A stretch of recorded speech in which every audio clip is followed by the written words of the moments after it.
Hello everyone and welcome.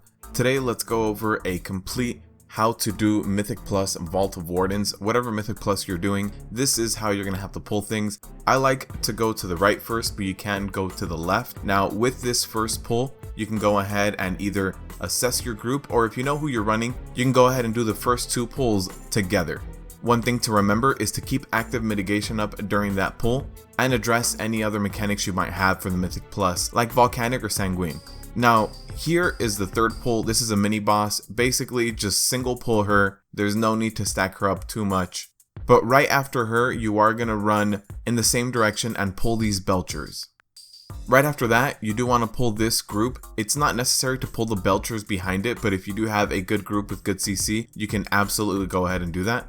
So you see here, this is a Mythic Plus 6. We are decently geared, so we can pull all of this. Now the next pull, it does have a pat and it is possible to split these 4 up from the other 2. But again, if you're geared enough, there's no need to do that, but you can wait for the back 2 to pat back around and pull them individually. The good thing that Vault has is that it's relatively straightforward in terms of the pulls. There's not a whole ton of shortcuts or additional pulls that you need to be doing for Vault of the Warden. To save yourself a little bit of RP, you can actually kite the previous mob to this boss location, and you should actually save a few seconds. Now right after this boss, you do see 2 hallways here. What you should do is go down both hallways. A sturdier DPS should go down one of them while the tank goes down another. However, if you're in a very high level mythic and you can't risk your DPS going through that, then you as a tank should go ahead and pull this whole hallway.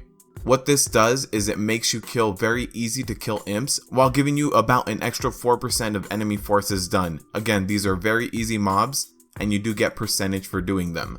So this is a good time to do a big AoE pull right after the boss fight to get your percentage up. Right after that, you do have the Inquisitor boss, and right after the Inquisitor boss, as soon as he goes down, we're actually going to run straight across the room into the Gazer. Now the reason you run straight across and start off at this boss is because you are going to have to end up where Inquisitor did actually go down. So in order to make your backtracking more efficient, it'll save you 15 to 20 seconds, is go this way first and then you'll wrap around. Again, as much kiting as your group can handle is probably a good thing, but don't kite too much because or else you will lose some DPS.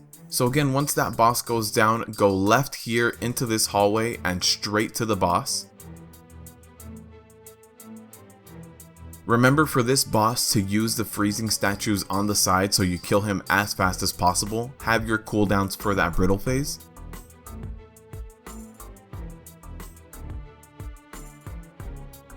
And then right after that boss, pull the Dreadlord mini boss. Now, if you do lack some percentage, let's say you didn't kill all the imps in the other hallway, or you feel like you might need a little bit more, you can go ahead and pull one of these Fellhounds up from the ledge yourself and get a few more percentage points.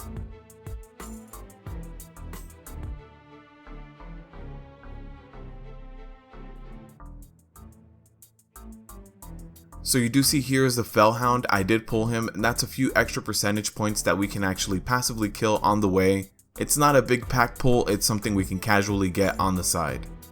With this Grimhorn, you do want to slowly pull him into the elevator room so that as soon as he dies, you get to jump on the elevator. And if you do have immunity, you can actually jump down and survive this.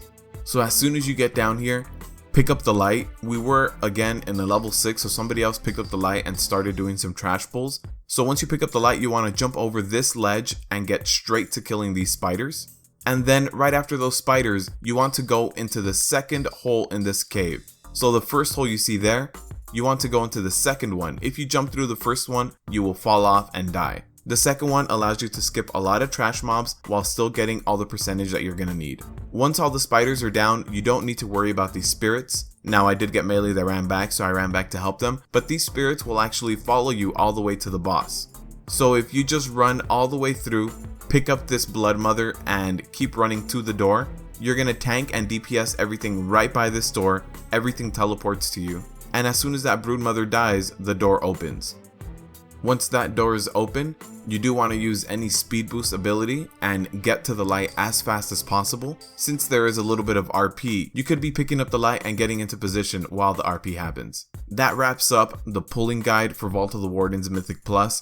Again, this is a very straightforward Mythic Plus dungeon. if you're having any issues getting the amount of percentage that you need before you get to the last boss, you might be skipping a few of the mini bosses before the 3rd and 4th boss. So I hope this helps. I will be doing this series for the rest of the dungeon so that we all know exactly what to pull, what shortcuts to take.